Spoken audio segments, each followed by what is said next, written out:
Hey folks, I'm Grant, I'm Brian. and we're the strangest kids in the room today. We're Ooh. gonna be talking about Doctor Strange today, albeit some other news, kinda, I guess. But yeah, There. mainly we're doing Doctor Strange review today. Yeah, there's not really much in the news Yeah, business. plus we only recorded about what was it, like 4 or 5 days ago. Yeah. Anywho, today's election day, man. Yeah, man. Do you have anything you want to share with the group? I'd rather not, because my vote, by looking at the status of the results, didn't really do much. Yeah. Basically, I'm not a big fan of both of them, but go vote anyway, because why the hell not? Louis C.K., who I'm actually going to see tomorrow night in Fair Parks, and I can't wait, man. I love that dude. But anyways, he was on Conan last week. Who he's also funny. He's like the late night guy on TBS. And Louis C.K. he said it best when he was like, "If you vote for Trump, you're a sucker. If you vote for Clinton, you're an adult. And if you don't vote, you're an asshole." So Exactly. I didn't, so I guess I'm an asshole. But Well, to be fair, you're not registered. yeah, and to be fair, he's voting for Clinton, so Well, well Louis is. But yeah, I mean, yeah, it's been troubling times for America, Brian, but it's finally over. Or yeah, almost almost. over. After the next 4 years, Yeah. possibly 8. Oh God, Jesus. But anyways, any what to watch recommendations, man? Anything you've Um, been playing, watching, reading, Skyping, Twittering, anything? yeah, I really haven't Grinding? done much. I was watching like probably um some like Twitch streams. What's Like I was that? watching. It's where they stream video games and stuff. It's really cool. Oh, really? Is it on YouTube or what? Or is there a It's website just called? like a website called Twitch. Oh. But it's really cool. I've been watching like kind of funny games. I've also watched their review on Doctor Strange. But Hey, I've been watching a lot of reviews too. yeah. But we'll go back to that when we get to it. Yeah. Shit. What was I about to say? Yeah, Oh, I was off today, so I just spent all day fucking watching. Cause like, I've been recording the Flash, Arrow, Legends, all the CW, DC shows, and they've been piling up, dude. And it's to a point where there's like 3, 4 episodes per show. Oh So I damn. just started watching them. So I mean, I guess that I'm caught up on Flash and Arrow. Flash is getting pretty interesting. So is Arrow, I guess. I still I have a couple episodes I need to get caught up with Legends and Supergirl, but I don't know if I'm gonna revisit all these shows next season, man. 'Cause I might drop a couple off like I did Gotham this season, because it's kind of becoming a hassle to keep up with all these shows, and like The Flash is great. I'm gonna stick to that. I'm still not sure on Supergirl yet, and Arrow's kind of falling apart for me. So Oh no. yeah. I mean, Arrow, they're gonna have to do something big this season to bring me back in, dude. But right now, I'm still kind of iffy on it. But yeah, I mean, I haven't really been. I haven't watched a lot of shit. I mean, we're gonna get into a big what to watch recommendation in a little bit. But as of now, not really, not really. But is the what to watch suggestion of what to watch? What to watch? Ooh. Everyone stay tuned. Well, but hopping into the news, man. Yeah, not the biggest news. Holy shit, we don't have anything for you guys. This is it. That's the end of the episode. I've been Grant. But while he's pulling up the news, over video game news, there's a new Overwatch character that has been announced named Sombra, and she's basically like a hacker, and she kind of looks badass. What is Overwatch? What kind of game is it? Overwatch is just like a really It's a multiplayer game. It's from the creators of World of Warcraft, but this Okay. game's like 10 times better. Like it's just Ooh, multiplayer. bold statement, Brian. It's just like multiplayer. It's really fun. I highly recommend it. There's my what to watch. There you go, Brian. Boom. Jesus. But definitely play we it. finally got there. But this came out the week after Uncharted 4. So I was like, okay, I finished Uncharted 4. Am I just gonna play the multiplayer of this? And then I just heard of Overwatch. So I was like, I'm gonna buy it. I'm not even gonna rent. I'm just gonna skip the buy. I hear really good things about it. There you But go. it's a really fun game. All right. Well, that was. I don't know. I don't know. That was I like got something right here. I guess. Well, actually, it just came out like a couple minutes ago. That Seth Rogen and Evan Goldberg. They're usually they're collaborators. yeah. And they did the show Preacher on AMC, which I heard was good. And now they're producing a new superhero comedy series for Fox.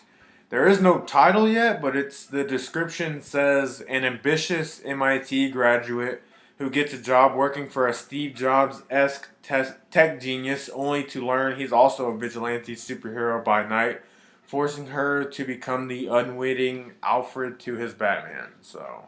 That sounds cool. Yeah, I mean, I guess it's an original. It must be an original. Oh, is it story, a show or a movie? No, it's a show. Yeah, Oh, okay. but yeah, it must be an original show. But I mean, you know what? Oh, movie. I'm going back. I always go back to this year for some peculiar reason, but 2011, because I always talk about Thor and Green Lantern and whatever. But I remember that year because that was the year that Green Hornet and Green Lantern came out, and for some reason there was some sort of competition between them, even though they came out several months apart. And they were both awful. But I like Green Hornet in retrospect because, and I mention that only because this news right here, and we don't really have a lot else to talk about. But I don't know. I guess I rewatched it the other day, and I mean it's not that bad. I guess like.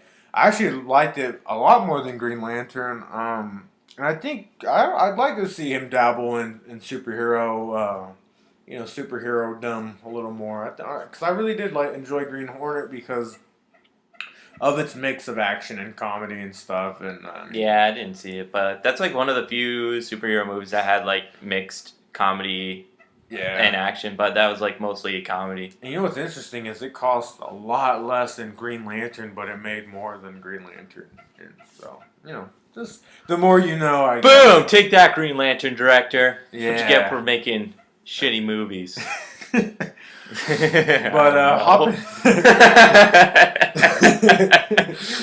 But hopping into our first news segment, I guess topic. I don't know how to pronounce this guy's name. It's Syrian Hines or Syrian Hines or something like that. But he's an actor from Game of Thrones, and he's actually been cast as the main villain in Justice League, who we know is Steppenwolf. He was also in Ghost Rider: Spirit of Vengeance. He played the devil. And he was also in John Carter. Excuse me, my voice just cracked a little bit. Mine's completely worse. Yeah, so mine's messed up. But like mine almost cracked just now. yeah, it's a crackhead is what it is. But Heyo. John Carter. Did you ever see John Carter with Taylor Kitsch? Why have I heard of that one? It's like it was like a big box office flop, but it came out in 2012. John Carter's does sound. It was really like he familiar. was like the pioneer. It took place like during the Civil War, and he was transported to Mars, and he started fighting a bunch of aliens and shit.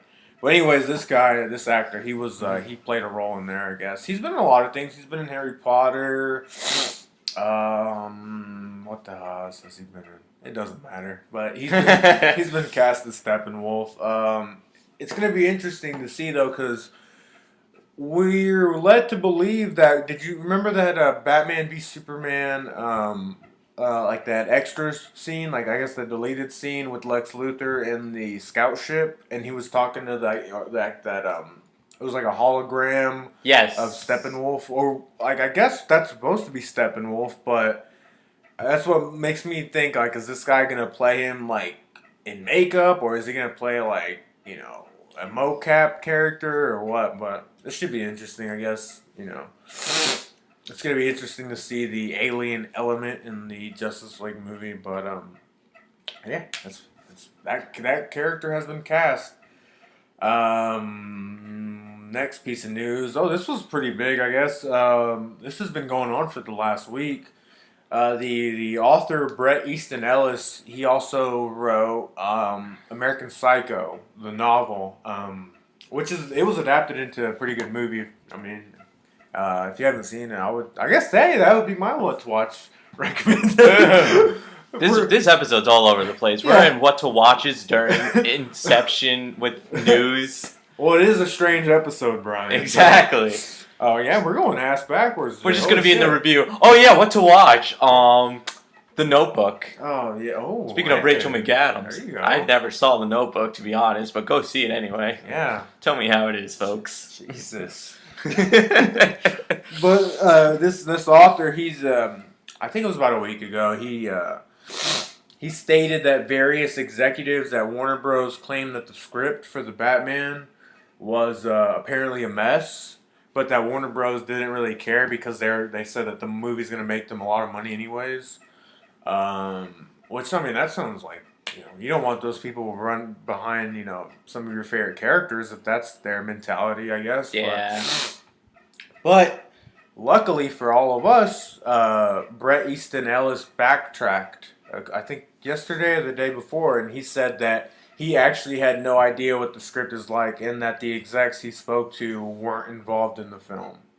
So, I mean, that's good news though because a lot of people were making a big old huff puff. I think or hubbub or whatever. And there's the Ben Affleck sad face. Yeah, and then we're all mad and pissed off and sad and shit because we were like, oh man, because that's the one I'm looking most forward to, and to hear news saying that the script is bad worried me, but then this son of a bitch turned around and said that he had no idea what the script was like. But I guess that's good news and bad news and good news, I guess. But and bad news. It's also a non-news because he made a claim that was quickly debunked. So why we're talking about it, Brian, I have no fucking idea. But another piece of news that we have is Michael Giacchino, Brian, who was the composer for Doctor Strange. And by the way, I think this is like the modern day John Williams. Michael Giacchino, he did a lot of scores for Pixar movies. He did Doctor Strange, like I said. He did J.J. Abrams' Star Trek movies, and he's doing the upcoming Rogue One. And he's my favorite. So he's basically the Hans Zimmerman of today's orchestra. I mean, scores, but Hans Zimmerman did the same thing. Yeah, I just like this. I prefer this guy because he has like more of a big, orchestrate like tenor, I guess. Like it's real big, and like I said, it's very much like John Williams, like maybe like Indiana Jones or Star Wars type of themes, and I really like him. And I was wondering, I was like, why? How has this guy not composed a superhero movie yet? And then finally, he was confirmed for Doctor Strange. But it's been confirmed that he is actually going to compose the score for Spider-Man: Homecoming. So maybe we'll see some, maybe we'll see some cross interconnected themes of some sort, Brian. Probably not at all, but yeah, I'm glad that this guy's starting to get his hands on some superhero movies because he's probably my favorite modern day composer. Yeah, like I heard his stuff during the credits of Doctor Strange, and it was pretty good. Yeah, but yeah, I mean, I guess like for anyone who likes to listen to film scores, I would definitely recommend Star Trek, the one for the 2009 soundtrack for the 2009 film. It's a great score. I'm a big fan. But holy shit, Brian, that's it for news. See, and we still made it through. Like, how the fudge did we get to 15 minutes with 3 stories? How we usually get through the news, though. Oh my god! I don't get we only have not much. We barely said anything. We had nothing. We probably said a combined 10 words between us, and somehow we made it. Argle. Oh my God! Bless America. Let freedom ring. But anyways, let's get into something a little more interesting, Brian. Grant, our hot topic today is Doctor Strange, and I'm going to say everything I'm going to say right now about it. Okay. The IMAX was awful. The screenplay sucked. And I never want to see another movie like that again. Where are you going with this, Brian? But Doctor Strange was great. Holy shit. Oh, I got it. Yeah, I agree with those sentiments, Brian. Well, for those not aware, which why would you be aware? Me and Brian, we went to go see it after we recorded last Thursday. Yeah. And we went to our local AMC theater, and it's the one we typically go to. And we got tickets to go see it in IMAX 3D. But Brian, we didn't see the movie in IMAX 3D. No, explain why. Explain. All right. Well, first of all, everything I read before going to see this movie was go watch it in IMAX 3D. So you better believe I was keen on seeing it in IMAX 3D. So we see everything in IMAX 3D. Yeah, I mean, pretty much, yeah. Because why not? But especially this one because, I mean, it looked fucking phenomenal and shit. But, Brian, we got our tickets and we were going and we got in the theater and we were ready. We got our fucking popcorn and cherry vanilla Cokes from that amazing Coke machine. And I even bought a hot dog because I skipped lunch. And we were sitting down, and we got our glasses, and the trailer started, and I put on my glasses, and the right side was good, the left lens was fucking pitch black. I couldn't see out of it, and then so I was just like, fuck it, I'll go take them. I'm sure it's just my glasses. I'll go down there and get some new glasses, whatever. Honestly, it happened to me too, and honestly, I thought I was going blind. Really? I was like, oh shit. I was just can't see. I was just like, okay, well, it's no big deal. It's probably just my glasses, whatever. So I went down there to get my glasses in the lobby, and when I was over there, I saw a couple more people going and saying and looking at their glasses all weird and shit, and then whatever. So then I was just like, oh shit. So then I told the lady, I was like, well, my left side's a little dark, and then she looked at me like oh shit, like. This is a problem. And then she took my glasses, handed me some other ones. They had the same problem. So then I went back and I was like, fuck it. I was like, because Brian, I guess you weren't, I don't know if you noticed it right away or I've what. noticed it. It took me a while to care. It wasn't that noticeable, but it was I guess it was noticeable enough to me. But but yeah, I sat down and I fucking glasses were messed up, and I was like, all right, you know what? Whatever. I just want to see this movie in IMAX 3D. I don't care if the left side's a little dark, whatever. Exactly. So we got through all the trailers. And let me say, great trailers we saw. Yeah. I really can't complain about that. Yeah, at least we saw the trailers in IMAX 3D. The only one we didn't really see was Wonder Woman. Yeah, and by really see, we didn't see it. Yeah, they didn't have that, which kind of bummed me out, but yeah, whatever. We got Guardians, we got Logan, they look great. So then the movie was about to start, and I was like, and I already settled into the glasses. I was like, okay, they don't bother me at all anymore, whatever.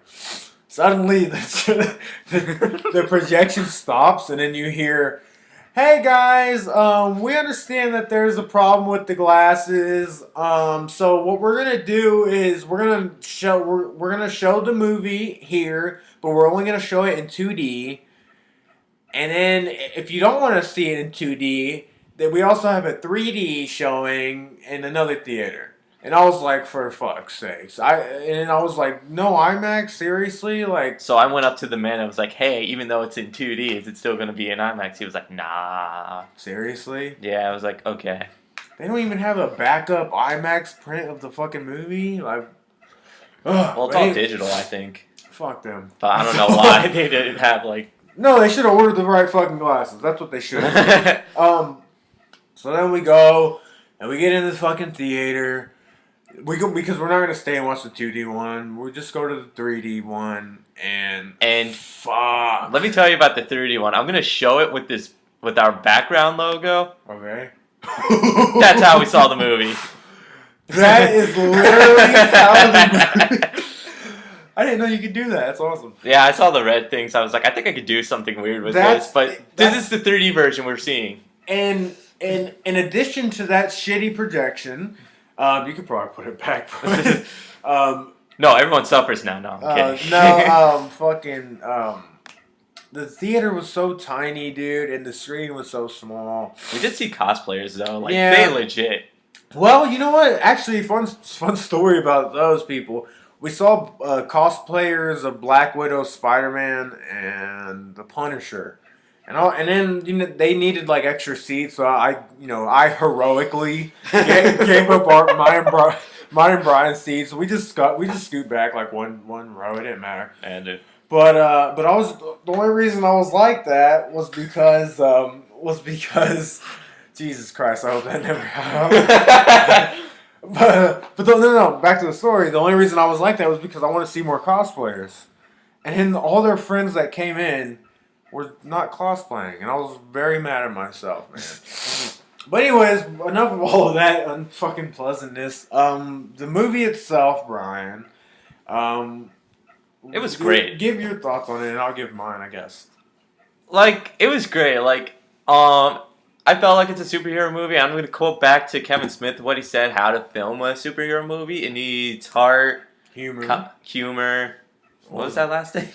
Spectacle. There. It had all of that. Yeah, it did. As most Marvel movies do, it definitely had that.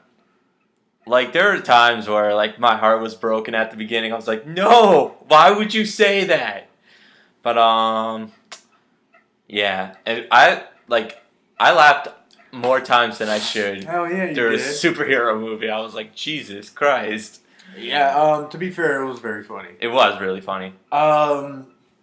I actually just read Kevin Smith's, or listened to it, or Yeah, I gotta watched listen to it. It was on YouTube, so I gotta watch that as well. His Batman on Batman, he did a good review of it. I listened to a couple of reviews just to get my thoughts and processed, I guess. Well, first of all, how many burritos would you give it? I'll give it a 3.5. Okay, that's fair enough. Well, Brian, I watched it again. In IMAX? Yes, and thank God. Really? But it really let me marinate on it a little bit, and I hated it. You hated Doctor Strange? No, I'm just fucking with you. Oh, Jesus. No. I didn't love it though. I gotta say. Now, let me go ahead and clarify before I get into my review. This movie was really good. I liked it a lot. Yeah. It was definitely what I come to expect from a Marvel movie. I just said, I didn't love it, but I liked it a lot. And let me go ahead and give my thoughts why. The first time we watched it, the only reason I'm kind of happy that Jesus Christ. The only reason I'm kind of happy that that it wasn't in IMAX was because I got a better idea of I wasn't like, I guess, I don't know if distracted is the right word, but I wasn't like, overwhelmed by the spectacle of the movie. So like, for instance, like in the act, and by the way, we're gonna get into spoilers. So if you haven't seen the movie yet, everyone dies. Yes. Okay. And then they come back to life because of the time stone. But anyway, like starting now. But anyway, yeah, it was what I came to expect. But oh yeah, that's what I was saying. The spectacle of it all. Like for instance, like in the big action scenes, they were awesome and they looked great and all. But I'm thinking if we saw it in IMAX, I would have just like, oh my god, this like I would have been like again kind of distracted by the visual aspect of it rather than the story aspect of it. But going to see it twice, I really honed in on the story of the movie, and it was very standard to me, I think. It did play out. A lot of people are like, yeah, it's Iron Man with magic, and it kind of is, man. I mean, that's honestly, all it is. Now it does do different things and interesting things, like very much like how Ant-Man was. It was like a heist comedy film masquerading as a superhero movie. This one was like a lot more mystical, and it was more of like an adventure movie, and but it was like, again, it was a lot of fun, but it was just like it hit all the same story beats that again I was kind of expecting. I was hoping they would be a little different, but with that being said, the cast was great. Yeah, Cumberbatch was Bitch. he was really good, man. I liked him. He's not quite. I don't think he's quite the level of Downey Jr. as Tony Stark. Yeah. Like the first time I saw Downey Jr. in Iron Man, I was like, oh my god. I didn't get that same sensation watching Cumberbatch as Doctor Strange, but he was still really good, and I think he was perfectly cast. Rachel McAdams as Christine Palmer, one of the night nurses. She's good, but she's barely in the movie. Like she's not really in it that much. But whenever she's in it, it's very humorous and it's a lot of fun. Mads Mikkelsen as the villain. What'd you think about him? I thought he was alright. He was like your typical villain. Like Marvel doesn't have the greatest villains, and I think this dude kind of. Well, they had said. I think Kevin Feige had said that they were gonna change that with Doctor Strange. They were gonna try to put in a more compelling villain, and nah, dude, he's the same standard Marvel villain. Like he tried. No, he's a great actor. But he's good. He was really. There's one scene in the movie where he's talking to Doctor Strange after they have a fight, and then Doctor Strange throws that contraption on him that subdues him, and he's having a nice conversation with him, and you can see like a little tear coming down his eye. And I don't know if that. See this again. I don't know if that makes him a good actor, but I mean, listen, if you can make yourself cry on command, god damn it, you should deserve an Oscar. But he's a great actor. That's what I'm trying to say. But the character was kind of weak, I guess. Yeah. It wasn't. I don't think it was as bad as who's that guy from Thor 2? That's how horrible he is. I can't remember. I remember it. That's how unforgettable that villain was. Oh, forgettable, Brian. I would say that's probably the worst Marvel villain. Caecilius ain't that bad, but he's not good, I guess, either. But none of them really are, I guess. That's definitely a problem plaguing these Marvel movies. But speaking of the cast, we also have Chiwetel Ejiofor as Baron Mordo. I thought he was good. His Doctor Strange's confidant, who ends up, spoilers, turning bad at the end. Did you see that coming? Because I wasn't really familiar with the comics, so I gotta be honest. No. Really? Then that's but good. That's good. I think I kind of got an idea because after the ending where he was like, "I'm out." Oh yeah. See ya, bitches. Yeah. But yeah, I only reason I knew is because I know Mordo's he's a villain in the comics, and but it should be interesting. Because he's kind of set up to be the villain of Doctor Strange 2. We'll get to that a little later. We'll talk about the end credit sequences. Yeah. But I'm just happy that we got to see him kind of have a story arc in this movie. I think that's why Loki works so good as a villain, is because in Thor he was an ally, and then we got to see his arc, and then at the end of the movie he was villainous, and then now we know him as Loki the trickster. But yeah, I thought that was smart. But speaking of smart, Brian, that's a terrible segue to what I'm about to say. But Tilda Swinton as the Ancient One, I thought she was good. Yeah. A lot of people had issue with her because of the whitewashing, and in the comics, the Ancient One, he's like an elderly Asian man, and she is not. But yeah, she was really good. Obviously, I mean, she's real weird and just but she played it, and she was also very funny, I'd say. Who else is in this fucking movie? I think that's it, man. As far as characters go, but yeah, I think that's all the characters. Oh, Benedict Wong. Oh, Wong, yeah, dude. So I like this dude a lot. He was the standout, I think. He was. He's just that guy who just goes with everything. Yeah. Okay, I guess I'm going to be in the Avengers. Yeah. Okay. Well, in the comics, he's almost like the servant of Doctor Strange's. I don't know if that's the right term, but he's like the Alfred character to Doctor Strange in the comics, and in this version, he's clearly not. He's a master. But yeah, he's probably, he might even be, other than Doctor Strange, I think he was probably my favorite character, because I like the whole exchange with him and Doctor Strange's, and every time they're in the library, it's hilarious, dude. Oh my god.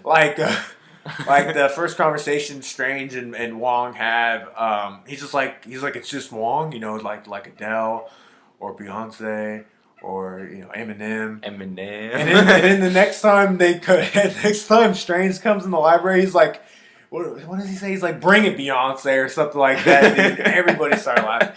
And then Wong is like, he's like, I don't know.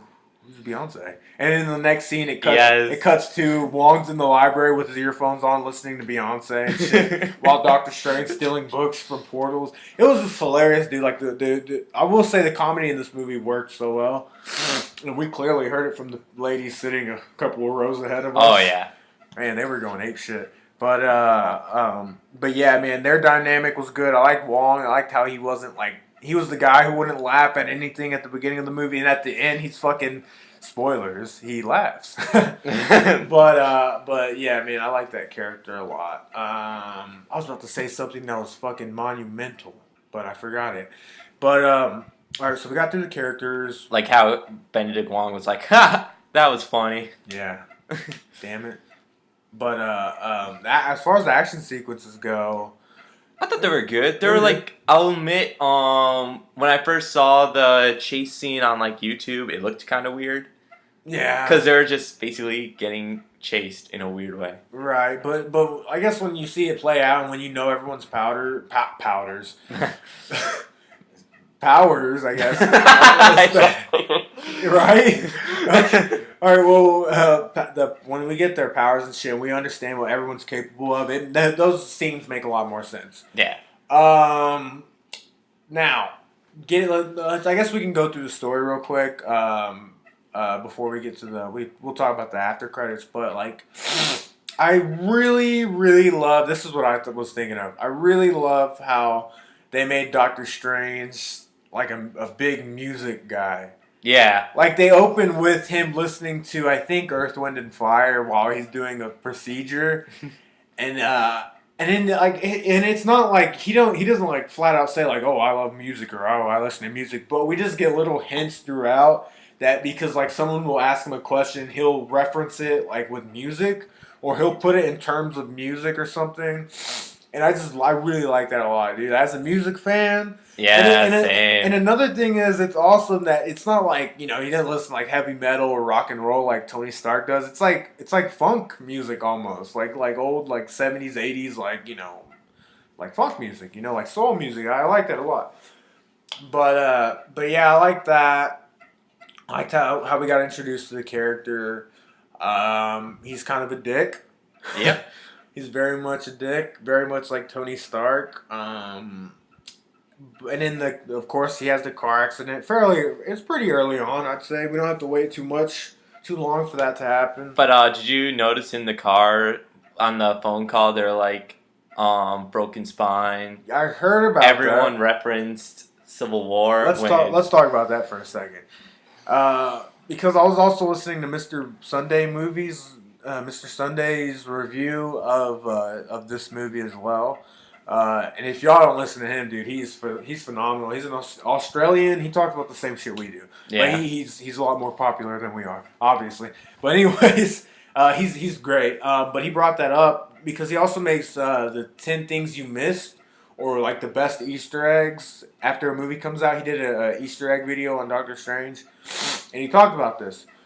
But the character, the person on the description of the person whose back was messed up was like 35 or something like that, and it's clear in this version that Rhodey he's probably closer to 50. Yeah. So that's probably not him. But a lot of people were also saying, if you remember from Iron Man 2. And like whenever they're showing the Hammer Tech videos, there's a soldier who's in one of Hammer Tech's drones, and he fucking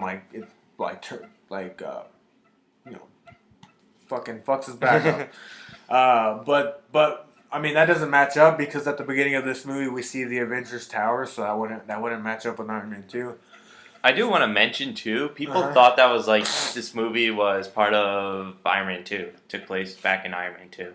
Yeah, but it does. Like I said, it doesn't make any sense because the Avengers Tower is there. But yeah. But another thing that Mr. Sunday brought up was that perhaps the movie takes place over a couple of years because he said that maybe the beginning of the movie takes place right after Civil War, and then he goes off to do his training, and maybe he's doing his training for several years. But I didn't really get that from it, honestly. Both times I watched, Yeah, I really didn't get really much of like plot wise. I thought it was just or like a after. time span or something. I thought it was just after Civil War. Yeah, To me be too. honest. I'm pretty sure it is. I'm pretty Yeah. sure some people might just be reading into it a little more. But but going back to what you said, I don't think that that's a significant character in the movie. The guy who you said the back remember when he's in his Yeah. car. But although they did mention Steve Strange in Winter Soldier. Yeah. I wonder why Hydra would want to kill him. What the hell did he do? He was like, I just fix things He's like, people's bodies he's while like, listening to. He's like, and I do it like a dick, but I don't deserve a bullet to the head, man. But sometimes I fix those too, but yeah, you know. why not, you know. But he actually did at the beginning of this movie. Yep, Some guy got shot in the head. Nice callback, Brian. But then, of course, that's probably like the first act. And then, well, listen, since we're all over the place with this fucking episode, I'm going to be going all over the place plot-wise. Yeah. One thing that bothered me, though, and it bothered me both times I watched the movie, was how he got to, where the hell did he go? Nepal? Yeah. I mean, of course, learn the mystic arts and whatever. It bothered me how he got there, how he got that information, because remember it's it's like a lot of coincidences that lead him to there. Like if you remember, he was like he was after he fucked his hands up in the car accident.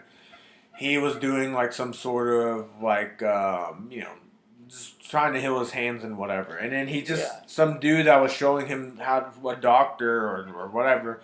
That was showing him how to reuse his hands, how to gain the strength and muscles and shit back.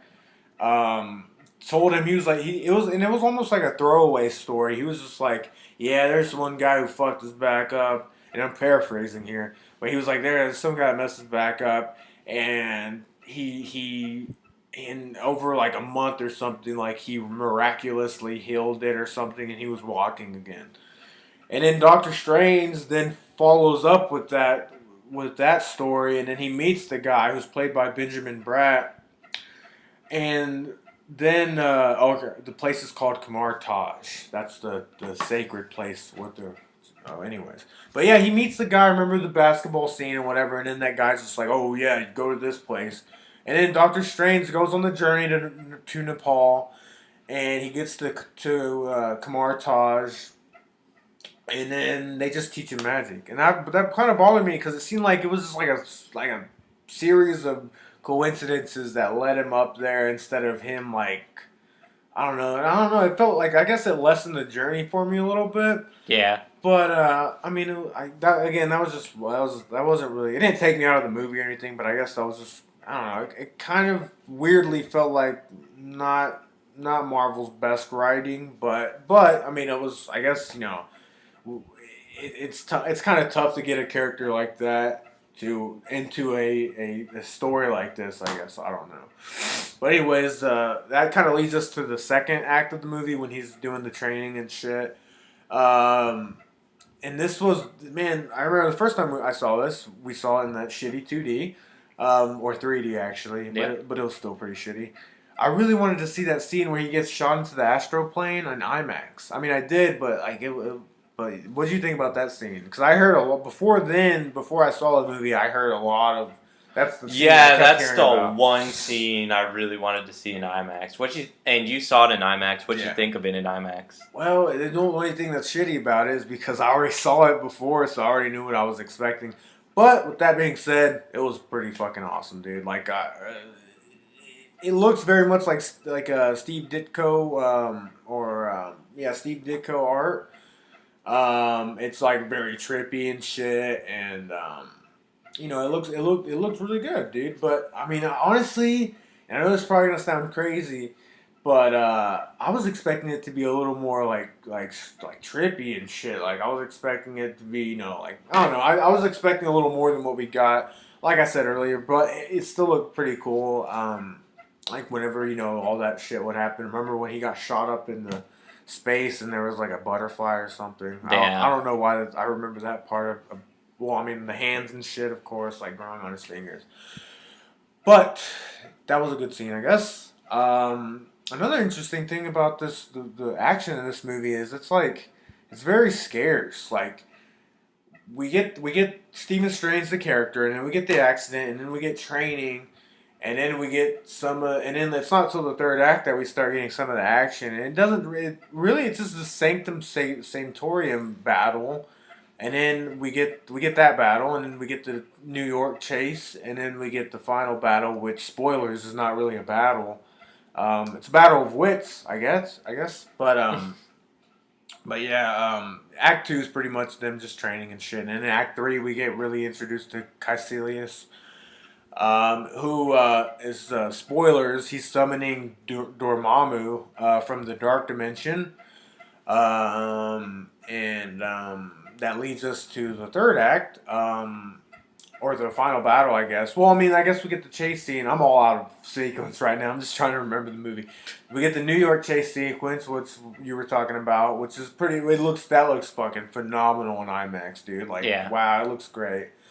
And then we get spoilers again. Spoilers, spoilers, spoilers. The death of the Ancient One. I didn't think she was gonna die up until like a few minutes before she died, because as soon as she appeared in that fight, I was like, she's dead. She's gonna die. But I liked it. It sucked because I liked her character, Not only did she die, she fell off a building. and she didn't fucking splatter on the ground like most people would, I guess. But she is the Ancient One. But yeah, dude, she got messed up. But her and Strange, they share a nice moment before she dies. But yeah, I guess that leads us to the final battle, which is in Hong Kong, because the plot of Caecilius's plot is to destroy every Sanctum Sanctorium. There's one in London, one in New York, and then one in Hong Kong. He destroys the one in London and New York, and then at the final one they have it's Mordo and Strange and Wong against Caecilius and his I think they're called Zealots. I'm not sure.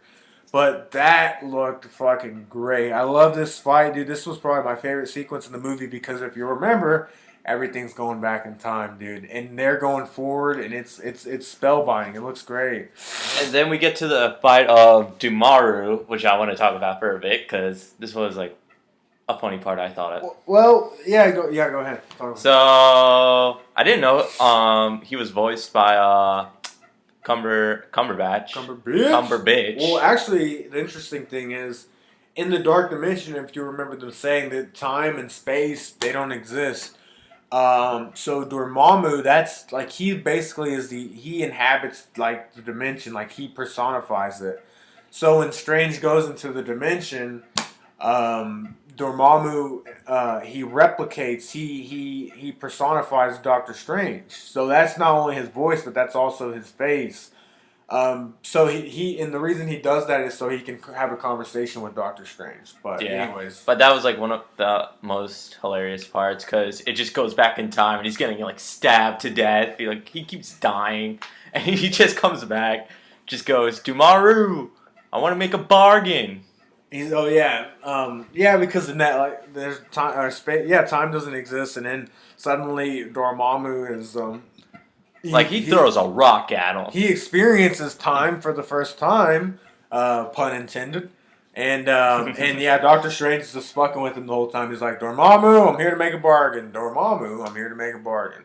And then Dormammu keeps killing him and shit. And finally, he realizes because. And by the way, the way Doctor Strange is doing this is he's using the Eye of Agamotto, which is soonly revealed to be an Infinity Stone. Which I mean, it only makes sense that it's the Time Stone.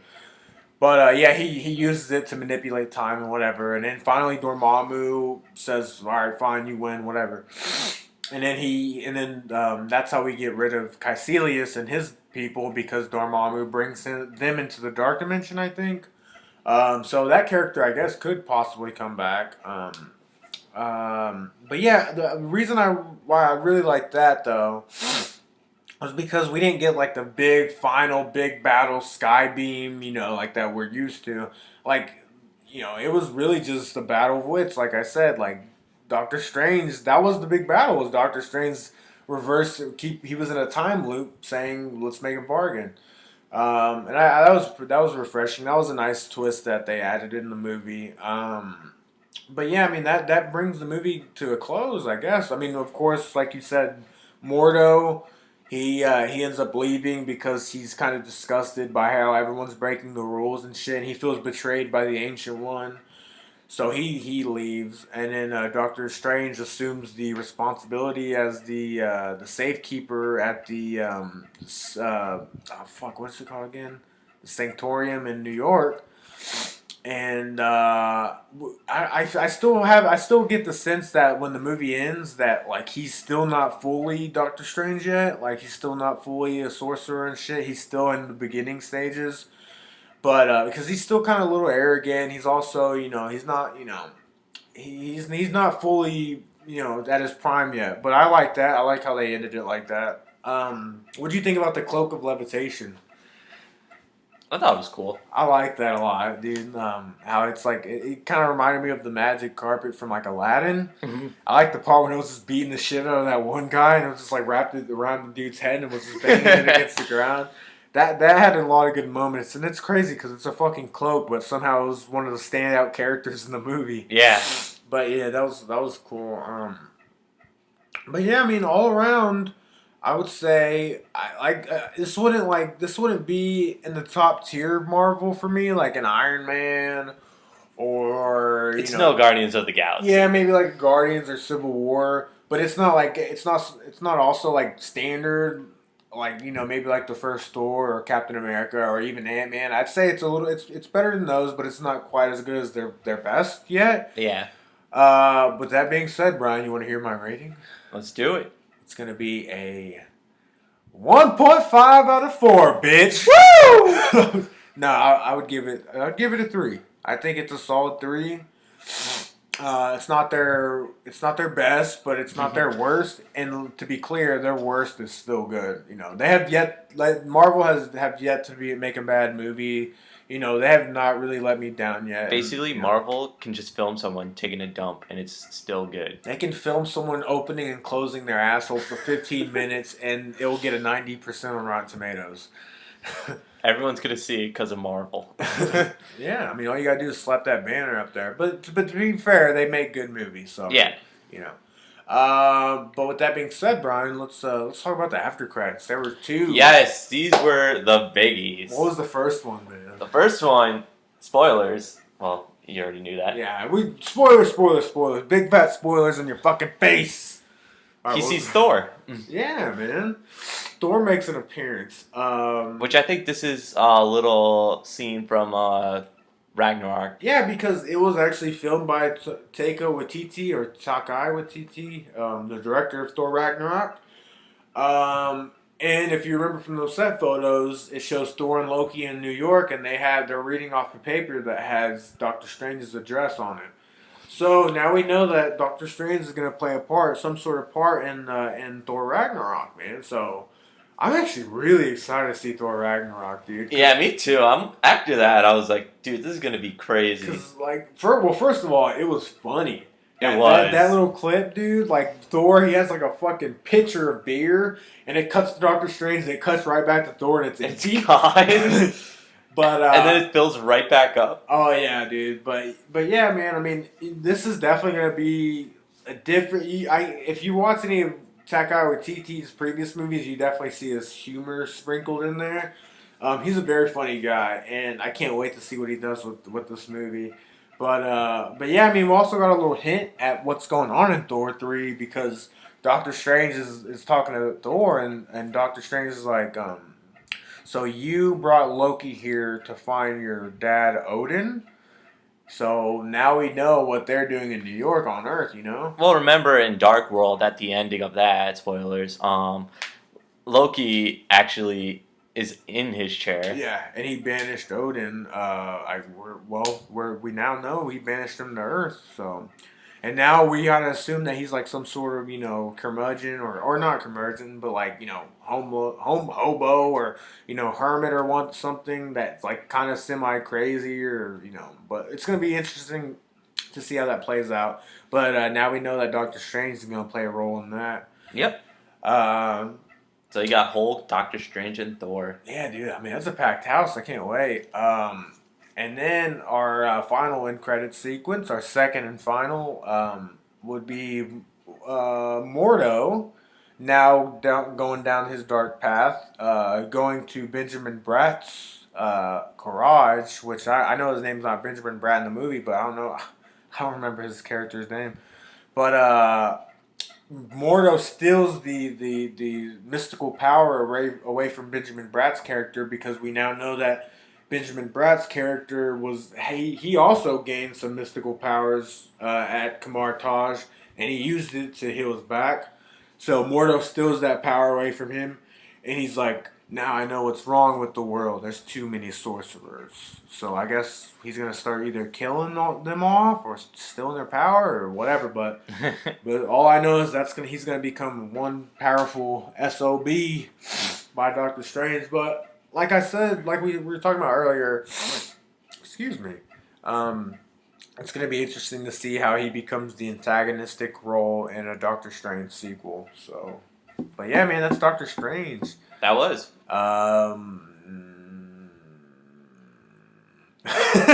Yeah. Sorry, ladies and gentlemen. This has been a freak show of an episode, man. But It has to be all over the place. but yeah, I mean, overall, it was good. It was fun. Go see it. Yeah, definitely go see it. Go see any fucking movie, honestly, unless it's like something by like I don't know, fucking Michael Bay or something. No, he's fine. He's alright. He's not Hitler. It's like very that. Explosive. Yeah, that's his only. Listen, if you could go to jail for exploding things, that motherfucker would be dead in penance by now. but no, yeah, it was definitely a good movie. I would definitely go check it out if you haven't. But I mean, it opened huge, man. It made like 85 during the weekend, and now it's up to like 325 million or something like that on like a 150 million budget or something. All these millions, man. I gotta get in the fucking movie business. Shit.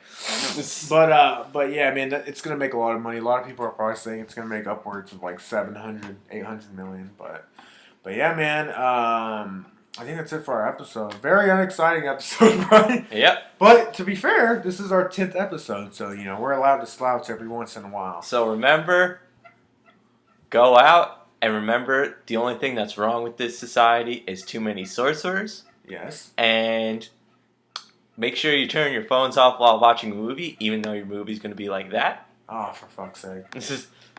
and don't go to AMC. Well... No, I'm just kidding. No, go to AMC, but tell them that Grant and Brian said, please order some correct glasses next time. Right? Yeah. Because that would have saved everyone's lives that night. But unfortunately, we all died. So, yeah. But we'll be back next week, Brian. We will be. Hopefully with a little more energy. Wait, hold on. Did we really just go 53 minutes? Holy shit, Brian. Wow, we really didn't have nothing to say. We really stretched our this time, dude. Holy crap. I thought we were only talking for maybe 30. But anyways, I've been Grant. I've been Brian. We have been the strangest kids in the room. Ooh. Slouchiest kids in the room. I don't know. Make up your own decision. But not the dumbest kids in the room. Oh, that could be up for question, Brian. But yes, we'll be back next week, episode 11, hopefully with something, some news. First of all. All right, so go get smart. Bye.